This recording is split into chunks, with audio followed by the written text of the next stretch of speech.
解説。ハリウッド史上最も危うく美しい男、ジェームズ・ディーンの瞳に宿る孤独と情熱。ねえマリサ、映画の歴史には伝説って呼ばれるスターがたくさんいるけど、主演作がたった3本で、70年以上も語り継がれてる人っているのかしら？いるんだぜ。それが、1955年に24歳の若さで自動車事故でこの世を去った俳優、ジェームズ・ディーンだ。彼が主演したのは、エデンの東、理由なき反抗そして、ジャイアンツ。本当にこの3本だけなんだ。3本だけ？それなのに、どうしてこんなに有名なの？彼の写真を見ると、ただかっこいいだけじゃなくて、瞳の奥に孤独とか、危うい情熱みたいなものを感じるわ。いいところに気づいたな、レイム。彼の魅力の核心はそこなんだぜ。彼は単なる俳優じゃなく、ファッションや文化にも影響を与えた時代のアイコンなんだ。今回の動画では、ジェームズ・ディーンがなぜ永遠の伝説なのか、その秘密を10の理由としてランキング形式で紐解いていくぜ。第10位。マーロン・ブランドへの強烈な憧れと対抗心。いよいよ始まるのね。ジェームズ・ディーンが伝説になった10の理由。記念すべき第10位は何かしら？彼の伝説を語る上で絶対に外せない人物がいるんだぜ。それは、同時代を生きた天才俳優、マーロン・ブランドだ。ディーンのあの心を揺さぶる演技の原点には、このブランドへの強烈すぎるほどの憧れと、執念にも似た対抗心があったんだ。マーロン・ブランドって、ゴッドファーザーの、すごい俳優だってことは知ってるけど、ジェームズ・ディーンとそんなに深い関係があったのね。ああ、二人はニューヨークの名門アクターズスタジオっていう演技学校の先輩と後輩でな。ディーンは、ブランドが確立したメソッド演技に心酔して、自分のものにしようと必死だった。でもな、その憧れは普通じゃなかったんだぜ。彼の注意を引きたい一心で、夜中に何度も電話をかけたり、後をつけ回したり、ほとんどストーカーまがいだったらしい。ちょっと怖いわ。憧れてるだけじゃなくて、執着しちゃってたのね。ブランドの方はどう思ってたのかしら？もちろん、ブランドもディーンの才能は認めていたぜ。でも、その異常な行動にはうんざりしてて、君は医者にかかるべきだって精神科医を勧めたっていう逸話まであるくらいだ。一説には、ブランドが猫でディーンがネズミだった。とある伝記作家が表現するほど、支配的で歪んだ関係性だったと言われているな。猫とネズミ。なんだか一方的で、悲しい関係ね。そうだな。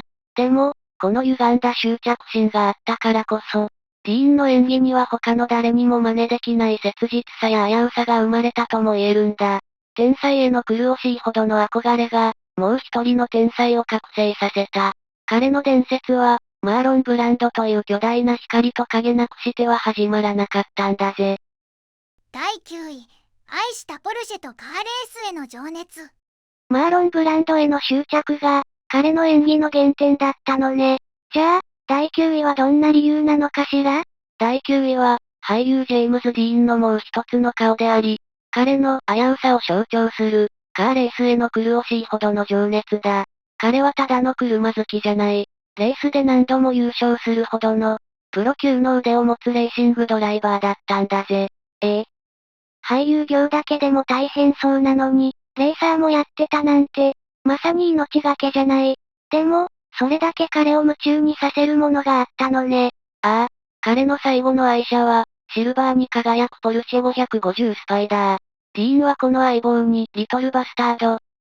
つまり、小さな反落者ってニックネームをつけて溺愛していたんだ。遺作、ジャイアンツの撮影中は、映画会社からレースを固く禁じられていたんだが、その反動もあって、撮影が終わるや否やレースに向かったんだ。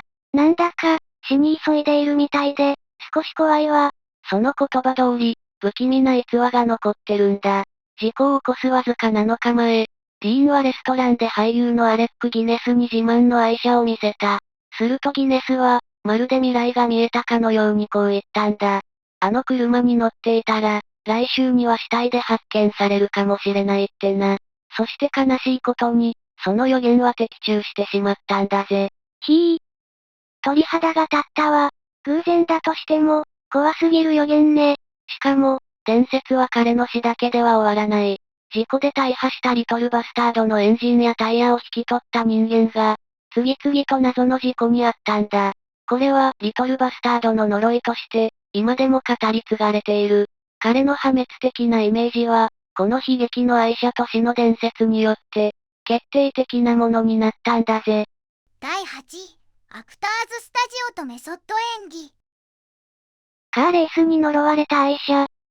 彼の伝説は、破滅的なイメージと隣り合わせなのね。じゃあ第8位は、俳優としての確信に迫る理由かしら？その通りだぜ。第8位は、ディーンのあの生々しい演技の源泉。アクターズスタジオとメソッド演技だ。これこそが、彼を単なる2枚目俳優で終わらせなかった最大の武器なんだ。メソッド演技？なんだか難しそうな言葉ね。一体どういうものなの？簡単に言うと、役になりきるために、俳優自身の過去の記憶やトラウマといったリアルな感情を利用する演技法だ。彼が学んだニューヨークのアクターズスタジオは、このメソッド演技を教える伝説的な養成所だったんだぜ。自分の本当の感情を使うなんて、すごく心を削りそう。そうなんだ。当時のハリウッドでは、台本通りに美しく演じるのが主流だった。でもディーンは、自分の内面をえぐり出して、役の感情を爆発させたんだ。その予測不能な演技はあまりに異質で、革命的だった。彼は役作りのため、私生活と役柄を完全に一体化させていたんだぜ。そこまで徹底してたのね。具体的にはどんなことをしたの？有名なのが、映画、エデンの東でのエピソードだ。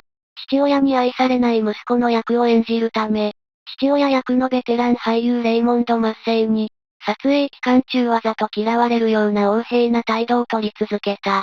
挨拶もしない、口も聞かない。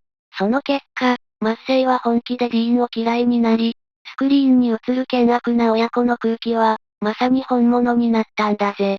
すごい。そこまでしないと、あの演技は生まれなかったってことなのね。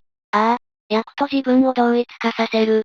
この危険なまでにストイックな姿勢こそが、ディーンの演技に誰も到達できないリアリティを与えたんだ。彼の魂そのものがフィルムに焼き付けられているような、その危うさこそが我々を引きつけてやまない理由の一つなのぜ。そして、その感情の揺れ動きは、現代の俳優たちにも大きな影響を与え続けているんだ。第7位、時代を象徴するファッションアイコン。メソッド演技。役と一体化するなんて、本当に命を削って演じていたのね。彼の魅力って、演技だけじゃなかったんでしょ？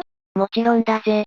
第7位は、彼のスタイルが時代を作った、ファッションアイコンとしての伝説だ。今じゃ当たり前の T シャツにジーンズというラフなスタイル。これを若者のファッションとして定着させたのは、何を隠そうジェームズ・ディーンなんだ。そうなの。T シャツとジーンズって、彼が登場するまではファッションじゃなかったってこと？ああ、もともとは労働者のための下着や作業着でしかなかったんだ。それをディーンがスクリーンで自然に着こなしたことで、一気に若者たちの日常着になった。彼は服装で大人への反抗を表現した最初のスターだったのかもしれないな。服装で反抗を。なんだか彼らしいわね。特に印象的なファッションってあるのかしら？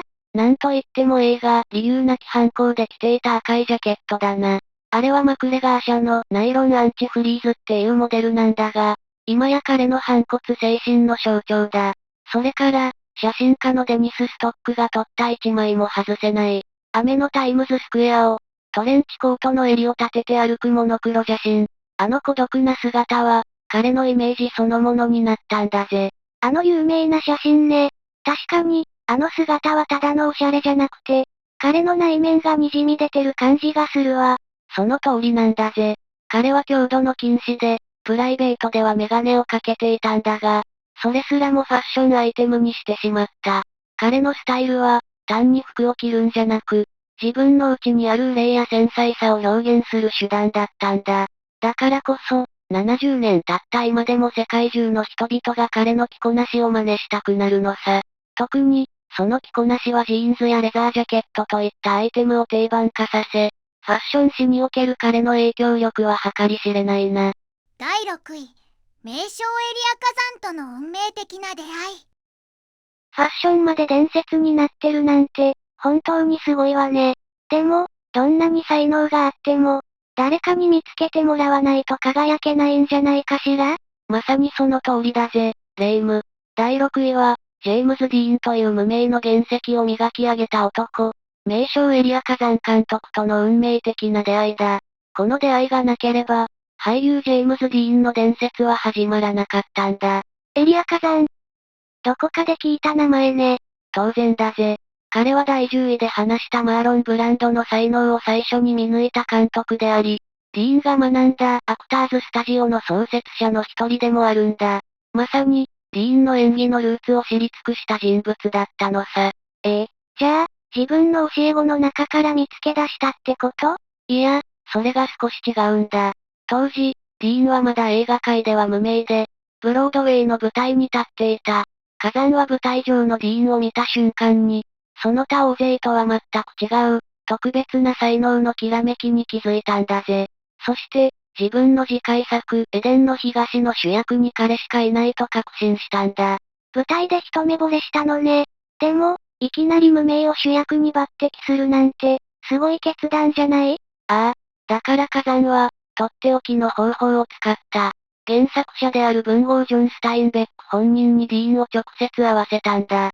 すると、スタインベックはディーンを一目見るなり、彼こそ、私が小説で描いた主人公キャルそのものだと断言した。ディーンのことを気難しくて反抗的、それでいてシニカルで傷つきやすいと、まるで小説の登場人物紹介のように評して、火山の背中を押したんだぜ。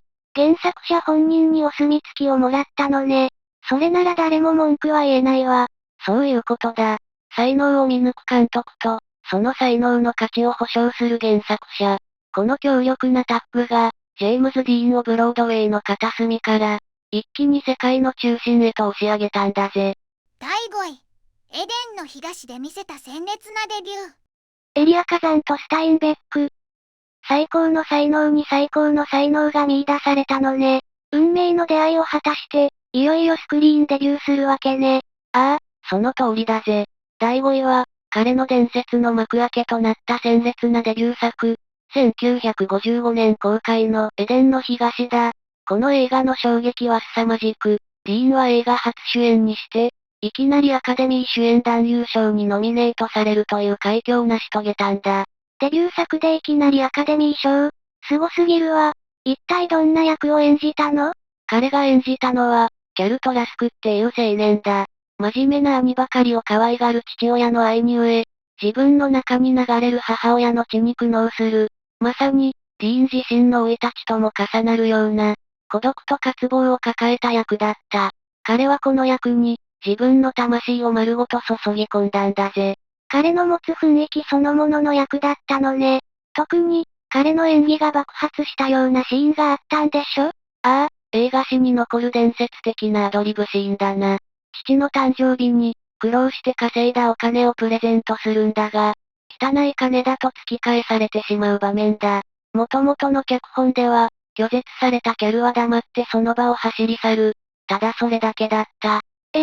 じゃあ有名なシーンは？ああ、大部分はディーンのアドリブだ。彼は脚本を無視して、衝動的に、そして嗚咽しながら父親役のレイモンド・マッセイに抱きついたんだ。この予期せぬ行動に、マッセイが見せた驚きと戸惑いの表情は、演技じゃない。完全に本物のリアクションだったんだ。火山監督はカットをかけず、その魂のぶつかり合いをすべてフィルムに収めたんだぜ。台本を超えた、魂の叫びだったのね。そういうことだ。このシーンこそ、ディーンのメソッド演技の真骨頂さ。それはもはや演技ではなく、キャルトラスクという人間の感情そのものだった。このたった一つのアドリブが、ジェームズ・ディーンの登場がハリウッドにとってどれほど革命的な事件だったかを、世界中に知らしめたんだぜ。第4位、遺作、ジャイアンツで見せた俳優としての成熟。エデンの東のアドリブシーン、本当に鳥肌が立ったわ。彼の伝説は、あそこから始まったのね。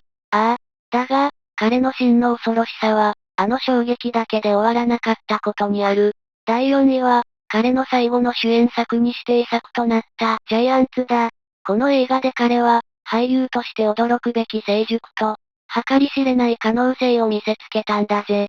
彼のキャリアがもし続いていれば、きっと幅広い役柄で我々を魅了していただろうな。遺作。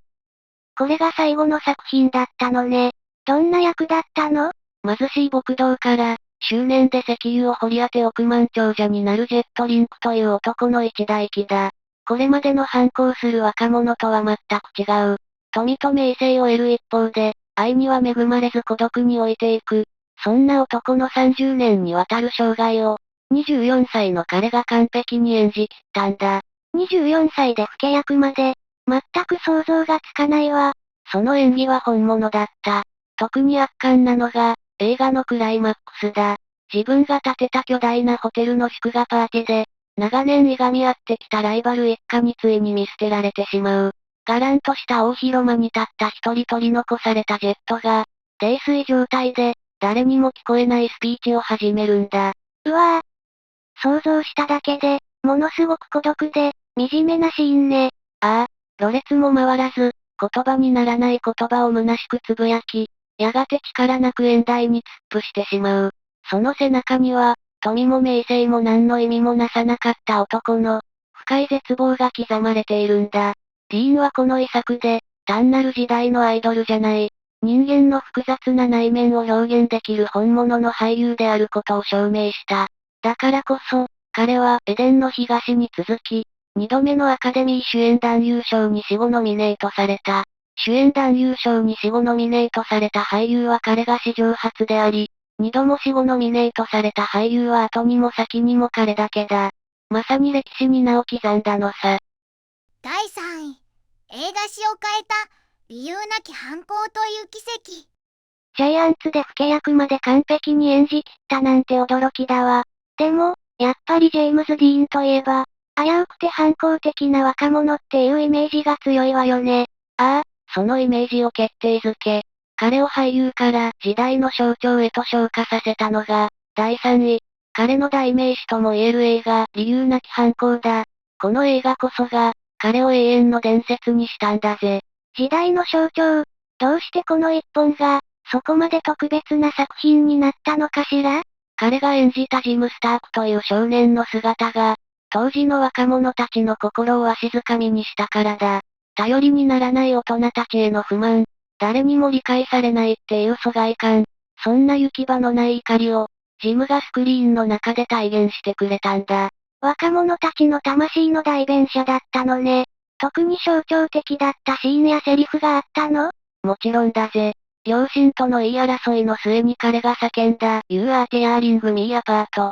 僕をめちゃくちゃにしてる、ってセリフは、まさに若者たちの心の叫びそのものだった。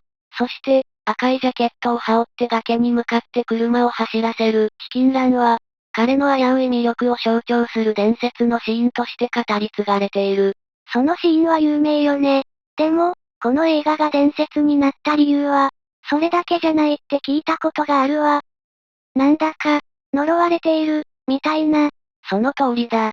この映画には、もう一つの悲しい伝説がある。主演を務めた3人の若者、ディーン、ナタリー・ウッド、サルミネオが、全員若くして非業の死を遂げているんだ。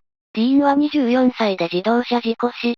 ジムに憧れる少年プラトンを演じたサルミネオは37歳で自宅アパート前で刺し殺され、ヒロインのジュディを演じたナタリー・ウッドは43歳で撮影中にヨットから転落し謎の溺死を遂げた。だから、この作品は呪われた映画とも呼ばれているんだぜ。そんな悲劇が、映画の中の危うい若者たちの運命が、現実になってしまったみたいね。そうなんだ。映画で描かれた物語と、演じた俳優たちの現実の悲劇。この二つが奇妙に重なり合うことで、理由なき反抗は単なる青春映画を超えた、映画史に残る奇跡であり、呪われた伝説となった。ジェームズ・ディーンというアイコンは、この映画なくしては完成しなかったんだぜ。第2位、24歳での早すぎる、そして悲劇的な死。理由なき反抗と俳優たちの悲劇、映画と現実が重なり合って、伝説は作られていったのね。でも、彼の伝説を決定づけた、最大の理由がまだ残っているわよね。ああ、これから話すことが、もしかしたら一番残酷で、そして一番重要な理由かもしれない。第2位は、あまりにも早すぎる、そして悲劇的な彼の死だ。1955年9月30日、彼は24歳の若さでこの世を去ったんだぜ。24歳。これからっていう時じゃない。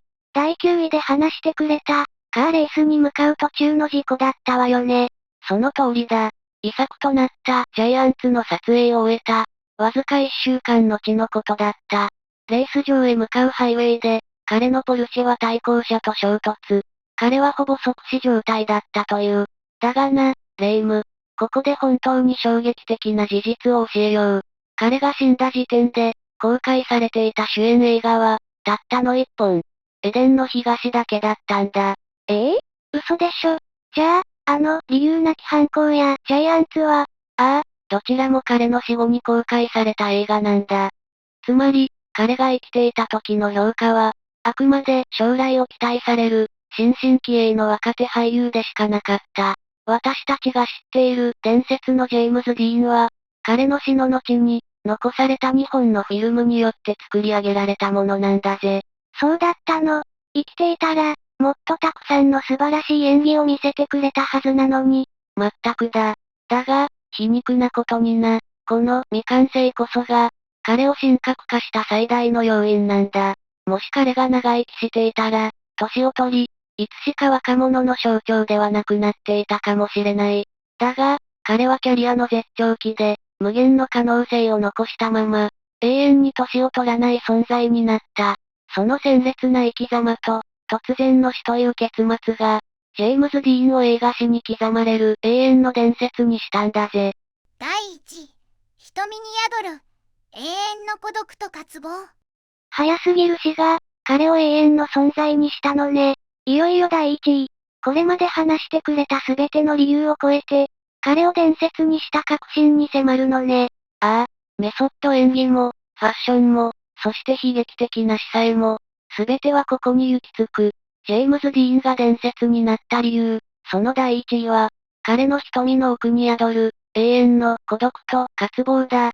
孤独と、渇望。彼の写真を見ると、いつも何かを求めているような、寂しそうな目をしているものね。その瞳の正体は、彼の過酷な生い立ちにあるんだ。ディーンは9歳の時、世界で一番愛してくれた。たった一人の理解者である母親を癌で亡くした。そして信じられないことに、父親は彼をインディアナの親戚の農場に預け、事実上、見捨ててしまったんだ。9歳で、お母さんを亡くして、お父さんにも捨てられて。そんなの、悲しすぎるわ。ああ、この経験が、彼の心に生涯癒えることのない傷と、誰かに愛されたいという強烈な渇望を刻み込んだ。彼の友人で作曲家のデイビッド・ダイヤモンドは、生前のディーンについてこう証言している。私は彼ほどに孤独な人間を他に知らない。ってな。彼ほどに孤独な人間、言い切れるほど、彼の孤独は深かったのね。そうなんだ。エデンの東で父親の愛を求めて泣き叫ぶ姿も、理由なき反抗で誰にも理解されず苛立つ姿も、あれはもはや演技じゃない。彼の魂そのものの叫びだったんだ。私たちが彼の瞳にどうしようもなく引きつけられるのは、そこに単なる反抗や美しさだけじゃない。自分の中にもある孤独の影と、愛を求める渇望の光を見てしまうからなのさ。その魂の輝きこそが、ジェームズ・ディーンを永遠の伝説にした、たった一つの真実なんだぜ。総評、まとめ。彼の瞳に宿る孤独と渇望。それが、すべての伝説の始まりだったのね。なんだか、彼の映画をもう一度、最初から見たくなっちゃったわ。ああ、そうしてくれると嬉しいぜ。ジェームズ・ディーンがなぜ伝説になったのか、その10の理由を見てきたが、結局のところ、どれか一つが欠けても彼の神話は生まれなかったんだ。すべてが奇跡のように絡み合い、24年という短い時間の中で燃え上がった。まさに一瞬の閃光だったのさ。本当にそうね。もし彼が生きていたら。って、どうしても考えちゃうわ。それこそが、彼が伝説たるゆえんなんだぜ。彼の物語は、3本のフィルムを残して未完成のまま終わっている。だからこそ私たちは、その先の姿を永遠に想像し、彼に引きつけられ続けるんだ。彼の瞳に宿る孤独と情熱は、これからも時代を超えて、私たちの心を揺さぶり続けるだろうな。今日はジェームズ・ディーンのことがたくさん知れて、本当に良かったわ。そう言ってもらえると何よりだぜ。この動画を見て、ジェームズ・ディーンの魅力に改めて気づかされた、彼の映画をまた見たくなったと思っていただけたら、ぜひ高評価とチャンネル登録をお願いします。皆様の応援が、次の動画制作の何よりの励みになりますので、よろしくお願いしますなのぜ。